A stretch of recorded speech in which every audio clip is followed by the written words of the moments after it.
지금으로부터 약 700년 전 한나라의 왕이 다툼이 유럽 전역을 전쟁으로 몰아넣는다. 프랑스와 영국 두 왕과는 서로의 피를 노린다. 지금으로부터 약 700년 전 유럽 대륙에서 두 나라가 피 튀기는 전쟁을 시작합니다. 영국과 프랑스였죠. 그런데 이 전쟁 얼마나 오래 갔을까요? 무려 116년입니다. 1337년에 시작해서 1453년에 끝났으니까요. 100년 전쟁이라고 부르는데 실제로는 100년도 넘게 싸운 겁니다. 할아버지가 시작한 전쟁을 증손자가 끝낸 거예요. 도대체 뭐가 그렇게 중요했길래 이 두 나라는 100년이 넘도록 싸웠을까요? 오늘은 그 피비린내 나는 역사를 함께 살펴보겠습니다. 때는 1328년 프랑스입니다. 프랑스 왕 샤를 4세가 아들 없이 죽습니다. 이게 큰 문제였어요. 왕위를 물려줄 직계 아들이 없으니까요. 그런데 여기서 영국 왕 에드워드 3세가 손을 들었습니다. 잠깐, 내가 프랑스 왕위를 이어받아야 하는 거 아니야? 왜 영국 왕이 프랑스 왕위를 주장했을까요? 사연이 있습니다. 에드워드 3세의 어머니가 바로 프랑스 공주였거든요. 죽은 샤를 4세의 친누나였죠. 내 어머니가 프랑스 왕의 누나였으니 나도 왕위 계승권이 있다. 에드워드 3세는 이렇게 주장했습니다. 하지만 프랑스 귀족들은 펄쩍 뛰었죠. 말도 안 돼. 여자를 통해서 왕위를 물려받을 수 없어. 프랑스에는 살리카법이라는 게 있었거든요. 여성이나 여성의 자손은 왕위를 계승할 수 없다는 법이었습니다.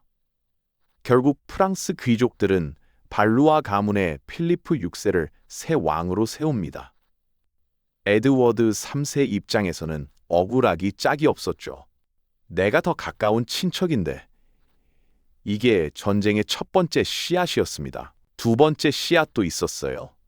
바로 플랑드르 지역입니다. 지금의 벨기에 북부 지역인데요. 이곳이 왜 중요했냐면 당시 유럽 최고의 모직물 생산지였기 때문입니다. 쉽게 말해 옷감 공장이 잔뜩 있는 부자 동네였던 거죠. 그런데 이 플랑드르에서 쓰는 양털은 어디서 왔을까요? 바로 영국이었습니다. 영국에서 양털을 수출하면 플랑드르에서 옷감을 만드는 구조였어요. 문제는 플랑드르가 정치적으로는 프랑스 왕의 신하였다는 겁니다. 프랑스가 플랑드르를 압박하면 영국의 양털 장사가 막히는 거예요. 경제적 생존이 걸린 문제였죠. 세 번째 씨앗은 영토 문제입니다. 당시 영국 왕은 프랑스 남서부 가스코뉴 지역을 갖고 있었어요. 지금의 보르도 와인 생산지가 있는 곳이죠. 그런데 여기가 묘한 상황이었습니다. 영국 왕이 가스코뉴의 영주이긴 한데 동시에 프랑스 왕의 신하이기도 했거든요. 영국 왕이 프랑스 왕에게 무릎을 꿇어야 하는 굴욕적인 관계였죠. 프랑스 왕은 틈만 나면 가스코뉴를 빼앗으려 했고요. 영국 왕은 그걸 막으려 했습니다. 왕위 문제, 경제 문제, 영토 문제. 이 세 가지가 뒤엉켜서 결국 1337년 전쟁이 터집니다. 필리프 6세가 가스코뉴를 몰수한다고 선언하자 에드워드 3세가 선전포고를 한 거죠. 그래, 그럼 나도 프랑스 왕이다. 100년 전쟁이 시작된 겁니다. 전쟁 초반 상황은 예상 밖으로 흘러갑니다. 프랑스가 압도적으로 불리해진 거예요. 1346년 크레시에서 두 나라 군대가 맞붙습니다. 프랑스군은 약 3만 명이었고 영국군은 약 1만 2천 명이었습니다. 숫자로만 보면 프랑스가 훨씬 유리했죠. 게다가 프랑스에는 기사가 있었습니다. 무거운 갑옷을 입고 말을 탄 기사들. 당시 유럽 최강의 전력이었어요. 숫자도 많고 기사도 많으니 우리가 이긴다. 프랑스는 자신만만했습니다. 하지만 결과는 충격적이었죠. 영국의 대승이었습니다. 비결이 뭐였을까요? 바로 장궁이었습니다. 영국군에는 장궁병이 있었거든요. 장궁은 활의 길이가 사람 키만큼 긴 활인데요. 화살을 300m 넘게 날릴 수 있었습니다. 1분에 10발 이상을 쏠 수 있었고요. 프랑스 기사들이 돌격해 오는데 하늘에서 화살이 비처럼 쏟아진 겁니다. 갑옷을 입어도 화살이 뚫고 들어왔어요. 말이 쓰러지고 기사들이 나뒹굴었습니다. 프랑스군 사망자는 약 1만 명에서 15,000명 사이로 추정됩니다. 영국군 사망자는 수백 명 수준이었죠. 말 그대로 일방적인 패배였습니다. 기세를 탄 에드워드 3세는 프랑스 북부 항구 도시 칼레를 공격합니다. 11개월간의 포위 끝에 칼레가 함락됐죠. 이 도시는 무려 200년 넘게 영국 땅이 됩니다. 1558년까지 영국이 갖고 있었으니까요. 영국 입장에서는 유럽 대륙으로 들어가는 관문을 확보한 거였습니다. 그런데 여기서 예상치 못한 일이 벌어집니다. 전쟁보다 무서운 게 왔거든요. 바로 흑사병입니다. 1347년부터 유럽 전역에 퍼진 전염병이었죠. 유럽 인구의 3분의 1이 죽었다고 합니다. 어떤 지역은 주민의 절반이 사라졌어요. 전쟁을 할 상황이 아니었습니다. 양쪽 다 병으로 죽어나가는데 어떻게 싸우겠습니까? 약 8년간 사실상 휴전 상태가 됩니다. 흑사병이 어느 정도 잠잠해지자 전쟁이 재개됩니다. 1356년 푸아티에에서 또다시 대규모 전투가 벌어졌죠. 이번에는 에드워드 3세의 아들 흑태자 에드워드가 영국군을 지휘했습니다. 검은색 갑옷을 즐겨 입어서 흑태자라고 불렸다는 설이 있어요. 이번에도 결과는 같았습니다. 영국의 압승. 그런데 이번에는 더 충격적인 일이 있었어요. 프랑스 왕 장 2세가 포로로 잡힌 겁니다. 왕이 전쟁터에서 붙잡힌 거예요. 이건 상상도 못할 수치였습니다. 장 2세는 끝까지 싸우다가 결국 사로잡혔죠. 영국은 장 2세를 런던으로 데려갔고요. 프랑스의 어마어마한 몸값을 요구합니다. 300만 에크. 당시 프랑스 왕실 연간 수입의 몇 배에 달하는 금액이었습니다. 프랑스는 굴욕적인 조약을 맺을 수밖에 없었습니다. 1360년 브레티니 조약. 프랑스 영토의 상당 부분을 영국에 넘겨주게 됐죠. 칼레, 가스코뉴 퐁티유, 포아투 등 서부와 남서부의 광활한 지역이 영국 땅이 됐습니다. 대신 에드워드 3세는 프랑스 왕위 주장을 포기하기로 했고요. 전쟁 시작한 지 23년 만에 영국이 완전히 이긴 것처럼 보였습니다. 하지만 역사는 여기서 끝나지 않습니다. 프랑스의 한 인물이 등장하거든요. 바로 샤를 5세입니다. 포로로 잡혔던 장 2세의 아들이었죠. 장 2세가 런던에 잡혀있는 동안 섭정으로 나라를 다스렸던 인물이에요. 1364년 아버지가 포로 상태에서 죽자 정식으로 왕위에 오릅니다. 샤를 5세는 아버지의 치욕을 갚겠다고 결심했죠. 그런데 이 왕 좀 특이했어요. 직접 전장에 나서지 않았거든요. 몸이 약해서 싸움을 못한다고 했는데 사실 머리로 싸우는 걸 더 좋아했던 겁니다. 그래서 별명이 현명왕이었죠. 샤를 5세는 차근차근 준비합니다. 먼저 뛰어난 장군을 발탁했어요. 베르트랑 뒤게클랭이라는 인물이었습니다. 브르타뉴 출신의 소귀족이었는데 전투 경험이 풍부한 백전노장이었죠. 그리고 전략을 완전히 바꿨습니다. 정면으로 싸우면 진다. 크레시와 푸아티에에서 이미 증명됐잖아. 다른 방법을 쓰자 뒤게클랭은 정면 대결을 피했습니다. 대신 영국군의 보급로를 끊고 소규모 기습을 반복했죠.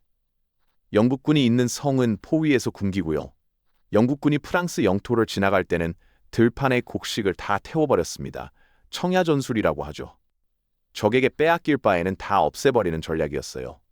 영국군 입장에서는 미치는 거였습니다. 싸우려고 하면 도망가고 보급품은 구할 수 없고 대규모 전투에서는 이기는데 정작 점령지는 계속 줄어드는 상황이 벌어진 거죠. 1369년부터 1380년까지 약 10년간 프랑스는 잃었던 영토 대부분을 되찾습니다. 브레티니 조약에서 넘겨준 땅을 거의 다 회수한 거예요. 영국에게 남은 건 칼레와 보르도, 바요 근처 해안 지역뿐이었죠. 상황이 완전히 뒤집힌 겁니다. 프랑스의 놀라운 반격이었습니다. 왕이 이러니 나라가 제대로 돌아갈 리 없었죠. 귀족들이 파벌 싸움을 시작했습니다. 왕의 동생 오를레앙 공작 루이와 왕의 사촌 부르고뉴 공작 장이 권력을 놓고 대립했어요. 1407년 부르고뉴 공작이 오를레앙 공작을 암살해버립니다. 파리 한복판에서 자객을 보내 죽인 거예요. 이걸로 프랑스는 내전 상태에 빠집니다. 부르고뉴파와 아르마냥파로 갈라져서 서로 죽이기 시작했죠. 오를레앙 공작의 아들과 지지 세력이 아르마냐파였습니다. 영국도 사정이 좋지 않았어요. 에드워드 3세의 뒤를 이은 리처드 2세가 귀족들에게 폐위당하거든요. 1399년 헨리 4세가 왕이 됩니다. 새 왕조를 세운 거라 국내 안정에 신경 쓸 수밖에 없었죠. 양쪽 다 전쟁할 여력이 없었습니다. 이렇게 약 35년간 사실상 전쟁이 멈춥니다. 1413년 영국의 새 왕이 즉위합니다. 헨리 5세였죠. 이 왕, 야망이 대단했습니다. 내가 프랑스 왕위를 차지하겠다. 에드워드 3세의 꿈을 이루겠다고 나선 거예요. 때마침 프랑스는 완전히 무너지기 직전이었습니다. 샤를 6세는 여전히 미쳐 있었고요. 귀족들은 두 패로 갈라져 피 튀기는 내전 중이었죠. 헨리 5세는 이 기회를 놓치지 않습니다. 1415년 8월 1만 2천 명의 군대를 이끌고 프랑스 북부에 상륙했습니다. 노르망디 해안의 아르플레르를 포위 공격해서 함락시켰죠. 그런데 문제가 생겼습니다. 포위전이 길어지면서 이질이 돌기 시작한 거예요. 병사들이 쓰러져 나갔습니다. 군대 규모가 절반 이하로 줄었죠. 헨리 5세는 칼레로 철수하기로 결정합니다. 그런데 프랑스군이 퇴로를 막았어요. 싸울 수밖에 없는 상황이 된 겁니다. 1415년 10월 25일 아젠쿠르에서 전투가 벌어집니다. 영국군은 약 6,000명에서 9,000명 사이, 프랑스군은 1만 2천 명에서 3만 6천 명까지 기록마다 다르게 전해집니다. 어쨌든 영국군이 열세였던 건 확실합니다. 게다가 영국군은 지쳐 있었어요. 오랜 행군의 이질까지 돌았으니까요. 먹을 것도 부족했습니다. 하지만 결과는 크레시, 푸아티에와 똑같았습니다. 영국의 완승. 프랑스 귀족 수천 명이 죽거나 포로로 잡혔죠. 오를레앙 공작도 포로가 됐고 프랑스군 총사령관 알브레 공작은 전사했습니다. 다시 한번 영국 장군병이 활약한 겁니다. 전날 밤 비가 와서 땅이 질퍽해진 것도 프랑스에 불리하게 작용했어요. 새로 갈아엎은 밭이 전장이었는데 무거운 갑옷을 입은 기사들이 진흙에 발이 빠져서 제대로 움직이지 못했거든요. 앞줄이 쓰러지면 뒷줄이 밟고 지나가야 하는데 진흙에서 그게 안 됐습니다. 엉켜서 넘어지고 갑옷 무게 때문에 일어나지도 못하고 그 상태에서 화살 세례를 받은 거죠. 아젠쿠르 승리 후 헨리 5세는 본격적으로 프랑스를 점령해 나갑니다. 노르망디를 차근차근 정복했고요. 프랑스 내전도 영국에 유리하게 작용했습니다. 1419년 부르고뉴 공작장이 아르마냐파와의 회담 중에 암살당하는 사건이 벌어졌거든요. 새 부르고뉴 공작 필리프는 분노에 차서 영국과 손을 잡습니다. 아버지를 죽인 자들에게 복수하겠다면서 결국 1420년 역사적인 조약이 체결됩니다. 트루아 조약. 이 조약 내용이 충격적이었어요. 프랑스 왕 샤를 6세가 헨리 5세를 사위로 삼고 왕위 계승자로 인정한 겁니다. 헨리 5세가 샤를 6세의 딸 카트린과 결혼했죠. 그리고 조약에는 이렇게 적혀 있었습니다. 현재의 왕세자, 소위 도팽이라 불리는 자는 왕위 계승권이 없다. 샤를 왕세자는 사생아 취급을 받으며 계승법을 박탈당한 겁니다. 아버지가 직접 아들을 버린 거예요. 샤를 6세가 제정신이 아니었으니 주변 사람들이 시킨 거겠지만 어쨌든 공식 문서에 그렇게 적혔습니다. 샤를 왕세자는 프랑스 남부 부르주로 도망갔습니다. 루아르강 이남 지역만 겨우 장악한 채 버텼죠. 사람들은 비꼬아서 부르주의 왕이라고 불렀습니다. 진짜 왕이 아니라 시골 구석에서 왕 노릇하는 애라는 뜻이었어. 그런데 예상치 못한 일이 벌어집니다. 1422년 8월 헨리 5세가 갑자기 죽은 거예요. 전쟁터에서 걸린 이질이 원인이었습니다. 겨우 35살이었죠. 프랑스 왕위를 눈앞에 두고 죽은 겁니다. 그리고 2달 뒤인 10월, 프랑스 왕 샤를 6세도 죽습니다.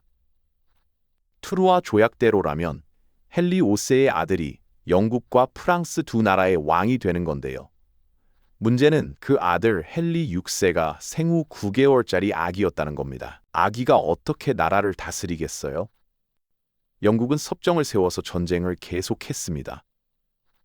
헨리 5세의 동생 베드퍼드 공작이 프랑스 섭정으로서 전쟁을 지휘했죠. 그리고 부르주의 왕 샤를 왕세자를 완전히 몰아내려 했습니다. 1428년 영국군이 오를레앙을 포위합니다. 오를레앙은 프랑스 중부의 핵심 도시였어요. 루아르강 유역의 관문이었죠. 여기가 뚫리면 샤를 왕세자가 버티고 있는 남부까지 한 번에 무너지는 겁니다.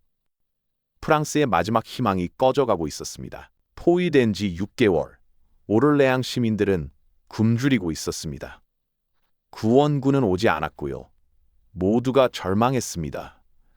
영국이 프랑스를 완전히 삼킬 것 같았죠. 바로 그때 한 소녀가 나타납니다. 저는 하느님의 목소리를 들었습니다. 1429년 2월 17살 소녀가 샤를 왕세자를 찾아왔습니다. 프랑스 동북부 동네미라는 작은 마을의 농부 딸이었죠. 이름은 잔 다르크. 천사와 성인들이 제게 말씀하셨습니다. 오를레앙을 구하고 왕세자님을 랭스에서 대관식을 거행하게 하라고요. 처음에 다들 미친 소녀라고 생각했습니다. 시골에서 온 문맹 농민 소녀가 무슨 군사 지휘를 하겠다는 건가? 그런데 잔 다르크가 왕세자를 만나서 뭔가를 말했는데 샤를이 깜짝 놀랐다는 이야기가 전해집니다. 무슨 말이었는지는 기록에 없어요. 혼자서 신에게 기도했던 내용을 맞췄다는 설도 있고 출생의 비밀에 관한 거였다는 설도 있습니다. 샤를 왕세자는 지푸라기라도 잡는 심정이었을 겁니다. 좋다. 군대를 줄 테니 오렐레앙을 구해봐라. 잔 다르크는 갑옷을 입고 깃발을 들었습니다. 하얀 바탕에 백합 문양이 그려진 깃발이었죠. 그리고 수천 명의 군대와 보급품을 이끌고 오를레앙으로 향합니다. 놀라운 일이 벌어졌습니다. 잔 다르크가 도착하자 프랑스군의 사기가 치솟은 거예요. 하느님이 보낸 소녀가 왔다. 병사들은 두려움 없이 싸웠습니다.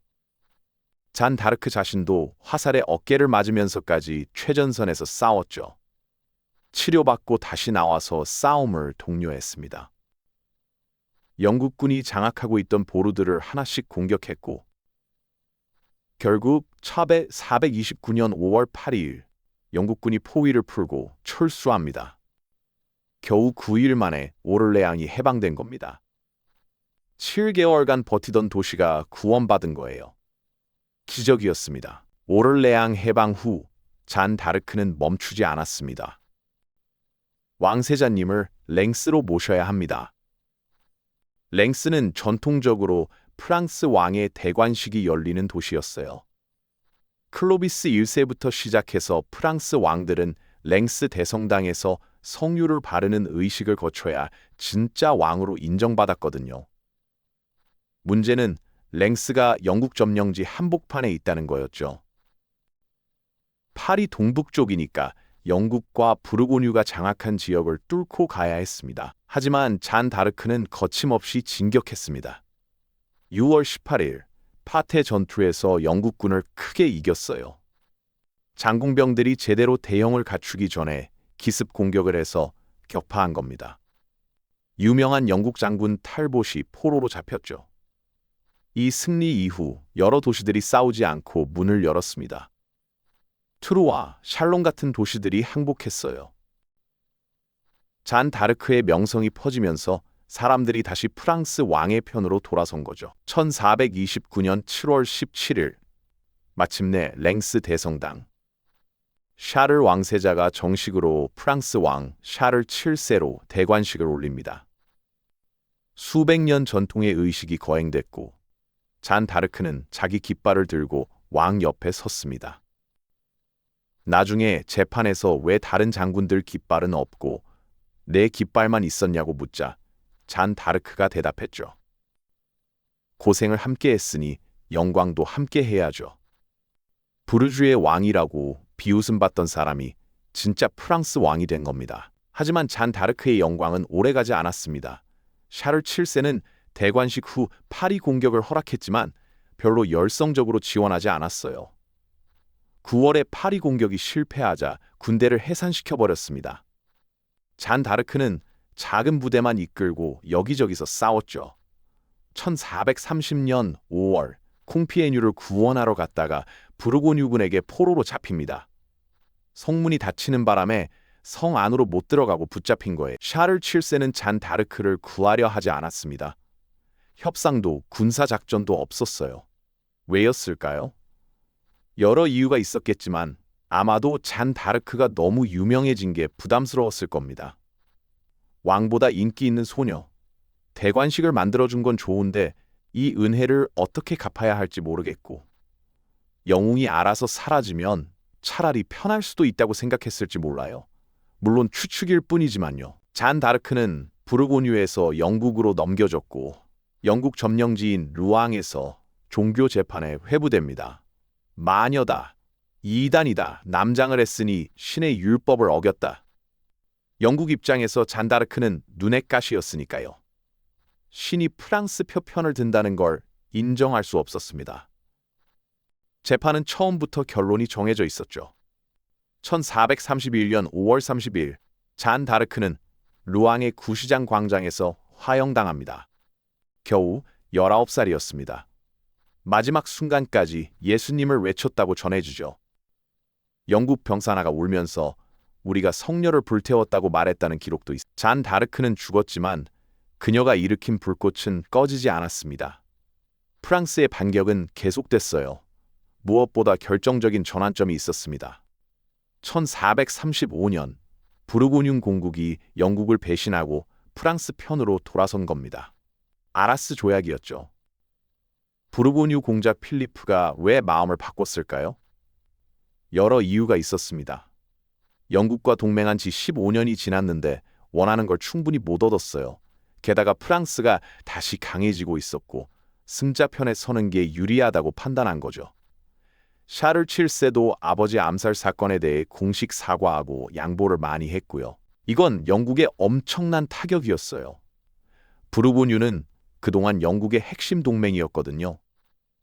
프랑스 북부의 상당 부분을 부르고뉴가 장악하고 있었는데 이제 거기가 다 적이 된 겁니다.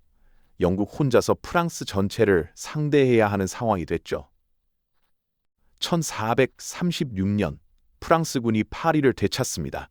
16년 만이었어요. 수도를 되찾은 건 상징적으로 엄청난 의미가 있었어요. 샤를 7세는 전쟁 중에도 개혁을 추진했습니다. 프랑스 역사상 처음으로 상비군을 창설한 거예요. 이전까지 왕은 전쟁할 때마다 귀족들에게 병사를 요청해야 했습니다. 귀족들이 자기 병사를 데리고 오면 그걸 모아서 싸우는 방식이었죠. 귀족 눈치를 봐야 했고 전쟁이 끝나면 병사들은 해산됐습니다. 해산된 병사들이 도적이 되어 돌아다니는 문제도 심각했고요. 샤를 7세는 1445년에 상비 기병대를 만들고 이후 상비 궁병대도 창설합니다. 왕이 직접 통제하고 월급을 주는 정규군이 생긴 거예요. 이건 군사적으로도 혁명이었지만 정치적으로도 중요했습니다. 왕권이 강해지는 계기가 됐거든요. 또 포병 기술도 크게 발전시켰습니다. 장비로라는 인물이 포병대를 이끌었는데 프랑스 대포의 성능과 전술이 비약적으로 좋아졌죠. 대포가 발전하면서 성벽이 무용지물이 되기 시작했어요. 중세 내내 성은 난공불락의 요새였습니다. 성에 숨어서 버티면 공격하는 쪽이 불리했죠. 그런데 대포가 강해지면서 성벽을 부술 수 있게 된 겁니다. 영국군이 아무리 성에 숨어 있어도 대포로 벽을 부수면 끝이었어요. 전쟁의 양상이 바뀐 것. 1449년부터 프랑스의 총공세가 시작됩니다. 영국이 휴전을 깼다는 명분이었어요. 사실 영국군이 브르타뉴 국경의 한 도시를 약탈한 사건이 있었거든요. 샤를 7세는 이걸 구실로 삼아 전면전에 나섰습니다. 노르망디부터 공략했죠. 영국이 장악하고 있던 노르망디 지역 1년 만에 전부 되찾았습니다. 1450년 4월 포르미니 전투에서 영국군을 격파했고요. 도시들이 줄줄이 함락됐죠. 셰르부르가 마지막으로 항복하면서 노르망디 전역이 프랑스 손에 들어왔습니다. 마지막 남은 건 남서부 가스코뉴 지역이었습니다. 여기는 영국이 300년 넘게 지배해온 곳이에요. 1152년에 아키테네의 엘레오노르가 영국 왕 헨리 2세와 결혼하면서 영국 영토가 됐거든요. 주민들도 상당수가 영국의 충성심을 갖고 있었죠. 보르도 와인을 영국에 수출해서 먹고 살았으니까요.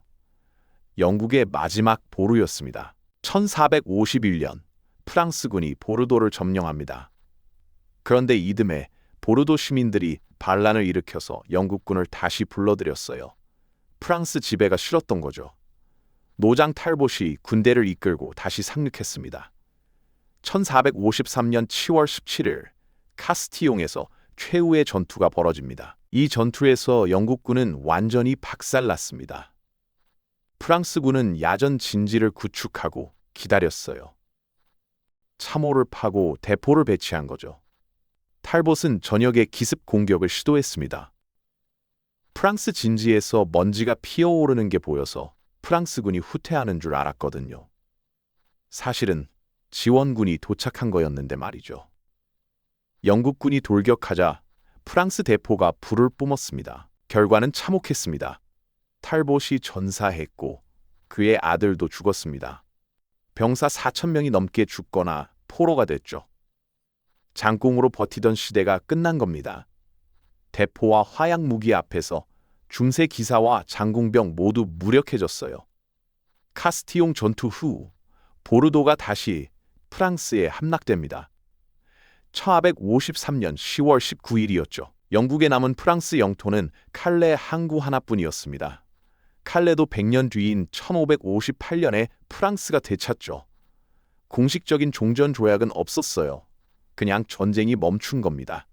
양쪽 다 지쳐 있었고 영국은 곧 장미전쟁이라는 내전에 빠지거든요. 1453년 카스티용 전투를 100년 전쟁의 끝으로 봅니다. 116년간의 피비린내 나는 전쟁이 끝났습니다. 100년 전쟁은 그냥 두 나라의 싸움이 아니었습니다. 이 전쟁은 중세 유럽의 끝을 알리는 사건이었어요. 기사의 시대가 저물고 화약 무기의 시대가 열렸습니다. 크레시, 푸아티에, 아젠쿠르에서 장궁이 기사를 압도했고 카스티용에서는 대포가 장궁마저 넘어섰죠. 봉건 영주들이 약해지고 왕의 권력이 강해졌습니다. 상비군이 등장하면서 근대 국가의 기틀이 마련됐고 프랑스에서는 이 전쟁을 통해 국민의식이 싹텄습니다.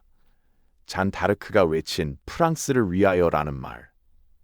그전까지는 사람들이 자기가 어느 지역, 어느 영주의 백성인지는 알았어도 프랑스인이라는 의식은 희미했거든요. 전쟁이 국민의식을 만든 거예요. 영국도 마찬가지입니다. 프랑스 영토에 대한 꿈을 포기하면서 섬나라 영국으로서의 정체성이 강해졌죠.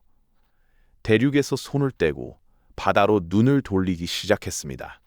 나중에 바다를 지배하는 해양 강국으로 성장하는 계기가 된 잔 다르크는 1456년에 복권 재판을 통해 무죄 선고를 받았습니다. 샤를 7세가 뒤늦게 재조사를 명령한 거죠. 자기를 왕으로 만들어준 사람이 마녀로 죽었다면 그 대관식도 마녀의 짓이 되니까요. 그리고 1920년 가톨릭 교회가 잔 다르크를 성인으로 선포합니다. 한때 마녀로 처형됐던 소녀가 500년 뒤에 성인이 된 겁니다. 지금도 프랑스의 국민 영웅으로 존경받고 있어요.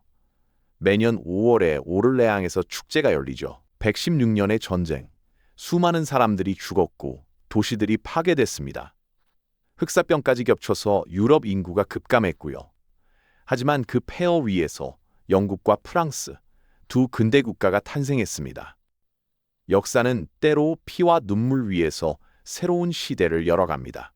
오늘 영상은 여기까지입니다. 다음에 또 재미있는 역사 이야기로 찾아뵙겠습니다.